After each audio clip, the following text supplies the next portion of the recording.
Hello, and welcome to the Hidden Archives. I'm your host for the evening, Phillip Clark. Currently, we are between seasons. However, that does not mean we have vanished into the depths of the archives until Halloween. Quite to the contrary, actually, we are fast at work producing more content, a lot of which is not quite like what we share during our normal seasons. This week, I wanted to bring you an experimental story. However, before we get into the feature, I wanted to let you know some things regarding what you are about to hear. First, I know I promised this one to you quite some time ago. However, it was a little more difficult to produce and create than I thought it would be. But I am quite satisfied with how it came out all the same.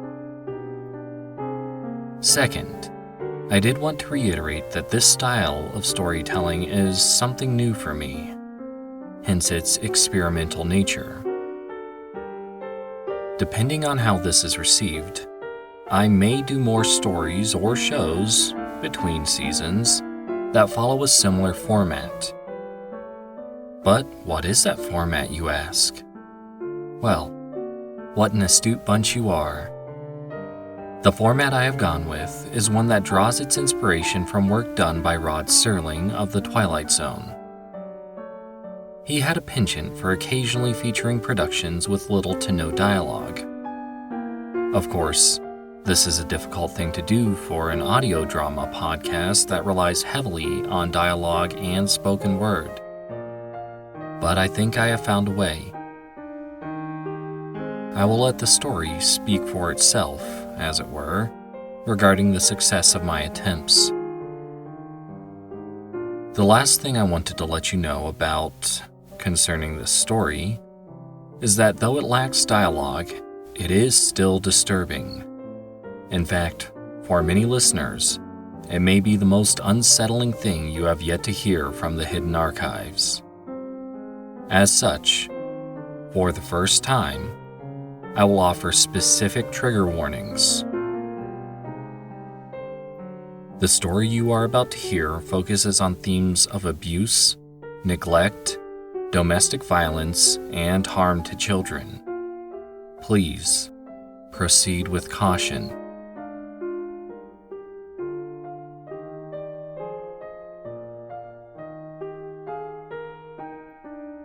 If you've made it this far, then I don't want to keep you waiting much longer. I just didn't want to jump into the feature without giving people a chance to opt out. However, if you have made the choice to continue, the Hidden Archives now presents the story only titled by a semicolon.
After all of that, I would like to skip my normal hijinks at this point. I won't be making a joke about the story or the characters. In fact, now that you have heard that, I want to tell you why I wrote it. Fact of the matter is that I wanted to remind people of a silent minority. A minority that is usually silent because they are forced into that position. This story is not about one specific group. It could represent abused or neglected children. In fact, the plight of these unfortunate youth was my primary inspiration. I wanted to remind people that these kids are out there and that their suffering is real. But I wanted to do so in a respectful way, one that acknowledges their circumstances without making a mockery of them. But this story may also be felt from the perspective of an abused partner or an LGBT person who must keep their secret for fear of the consequences if they don't. Or it may even be felt by people trying to understand what a certain U.S. Supreme Court decision might mean for the women in this country. How many women might have a similar experience to that faced by tonight's character? But again, this isn't just speaking for one group, which is the scariest part of it. There are people out there experiencing circumstances just like what was presented here this evening. Some may have it much, much worse. I offer you these parting words until we meet again, and next time, may it be a more fictitious encounter. Please remember to use compassion and approach people with understanding. You can be anything you want, so choose to be kind. This has been a production of the Rhodes Collaborative Experience LLC.